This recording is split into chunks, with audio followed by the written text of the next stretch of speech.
Yeah, you already know what it is. Lethal Talent 24, dive bombing at you with some Eagles content. Let's go. Third and 10. It's only a three-man rush. Still threatening. Wentz is going to hammer it out.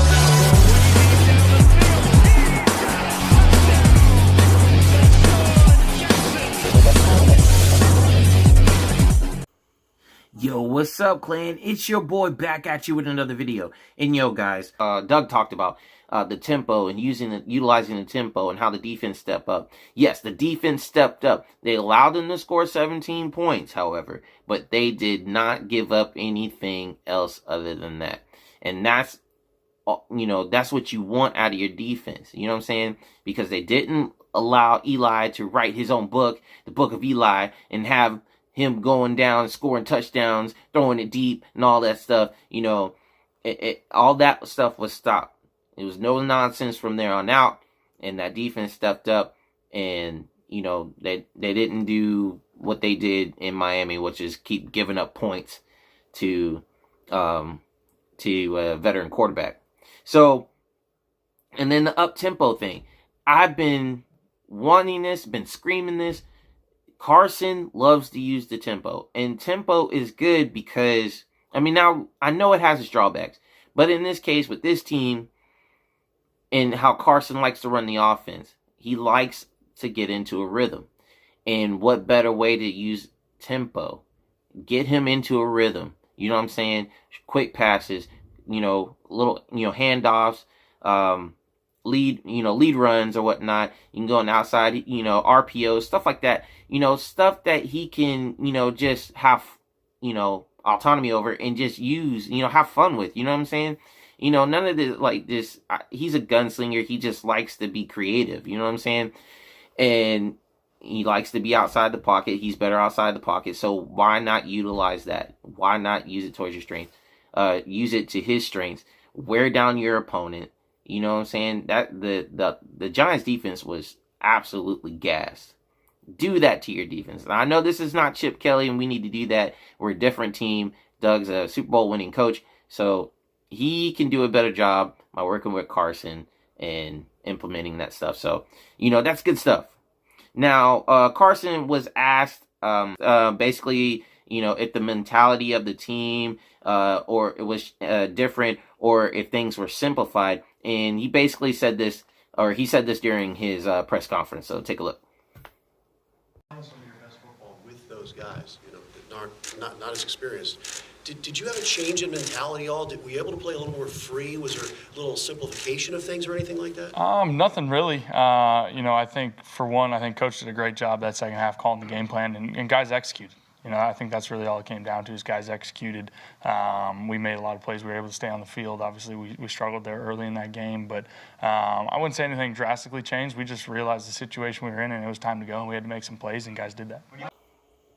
All right, so my thoughts on that really is just it confirms everything that we already knew or know. The coaching, and the play calling. The play calling from the start of the game and throughout the game is not good. And the coaching is an issue, right? And coaching is an issue with this team, and it has to be better moving forward. Now, on Mike Groh, right? Speaking of coaches and, things being better moving forward, Mike Groh said that, the players stepped up, the practice squad players, right? They stepped up. Now, matter of fact, I'll just play his video. I know nobody really wants to hear it, but, this part specifically I wanted to talk about, so I'll go ahead and play that video. Hey Mike, when guys start dropping like that, the injuries and that, what's it like in terms of the play calls and that? It must get really exciting and creative. What are you going to run for them? What is that process like, trying to figure out? Exciting is one way to put it. Yeah. You got to get creative, like the circumstances that we had the other night. We anticipated, should we lose a guy at any of those spots, what was the alternate plan going to be? So I think it's a great credit to the coaching staff.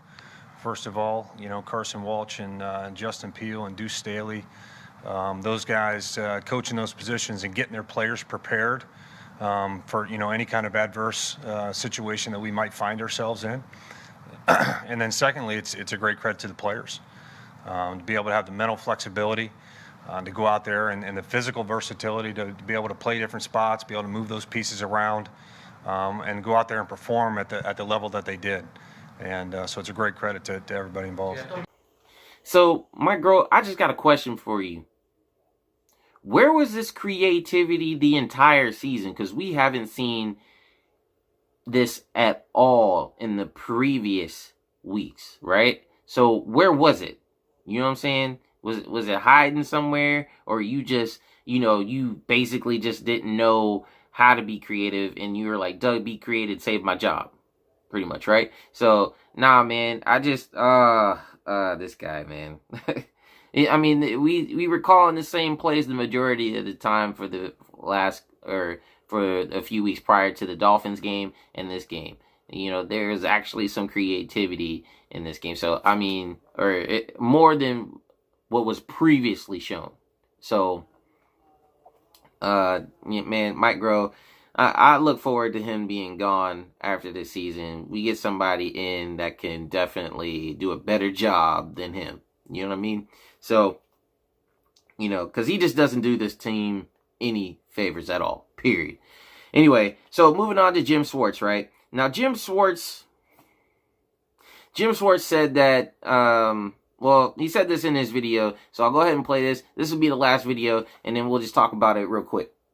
Darby didn't start off that game well, but I will say this: that first touchdown is 100% on me. It's not on him. We got a 3rd and 13. I'm trying to keep him out of field goal range there. It looks like it's going to be a low-scoring game. We got some weather situations coming in. Maybe points are going to be at a premium. I don't want to let them get 5 yards or 7 yards to get into field goal range. Generally, I don't really care too much about field goals. But if we're in zone defense there and we got more guys at that thing and, they make a 10-yard thing and kick a field goal, and all of a sudden we lose by 3, you're sitting there saying, man, we should have been more aggressive to try to get him out of field goal range in that situation. Well, that's what we were. We blitzed, we played man. Field was slippery. He's coming for the interception point. Eli made a really good throw throwing the backside hip right there because Darby's driving to the break point of that route, and Eli saw him through the back hip. He was able to make the catch and then spin out of that tackle, and we paid for the touchdown. But I don't view that at all on Darby. I view that 100% on me.